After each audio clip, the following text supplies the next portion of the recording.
often something comes along that holds both the interest and the intrigue of my 13-year-old daughter and her 38-year-old father.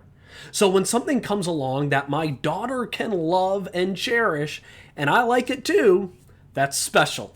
So right now my daughter and I have two things in common that we both love: Newsies the Musical and the Wingfeather Saga.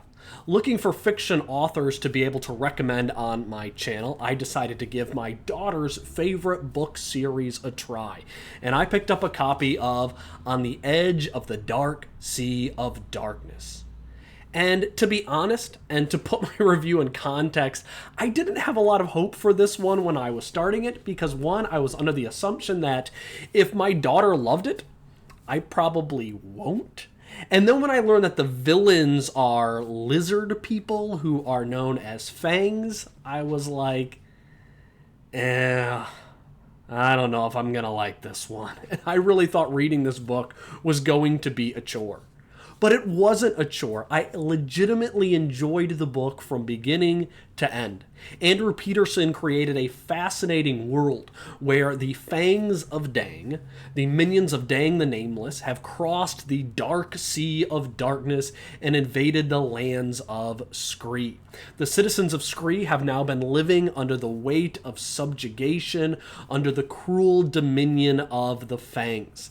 And in the edge of the dark sea of darkness, we follow the journey of one small family in the village of Glipwood, and that is the Igiby family. The Igiby family is a family of 3 children, 2 boys and a girl, their mother and their grandfather. And it comes with the questions of what happened to their father. Why isn't he there in the picture? We soon learn that he died in the invasion of the fangs, but instead of being celebrated as a hero, the father of the family is never discussed.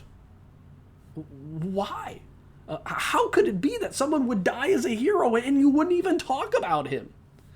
And it's enjoyable to track through the story of the Igiby children and to learn the mysteries of their history along with them. Why did the fangs come to their land? What happened to their father? Can life ever be anything more than a struggle under the domination of the fangs? This book was clearly written and geared for children, probably middle school, junior high age, but just like the Chronicles of Narnia by Lewis, this is a book that can easily be enjoyed by both parents and children, and I would say even teenagers. Now I'll answer the one question that my daughter immediately asked me as soon as I finished the book. What she wanted to know is, who is my favorite character in the book?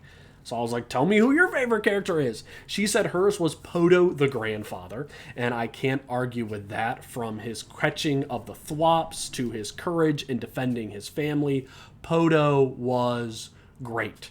Now my favorite character? Pete the Sock Man. And I don't want to tell you anything about Pete the Sock Man because I want you to be able to discover the joy of Pete yourself on this journey. So parents, if you are looking for something that you can read to or with your kids, a book that they will enjoy and you will enjoy, grab a copy of On the Edge of the Dark Sea of Darkness and begin your journey into the small village of Glipwood, a journey whose story is much larger than it initially appears. If you enjoyed this review, I'd encourage you to subscribe to the Rev Reads YouTube channel so that you can stay engaged in the exciting world of Christian literature.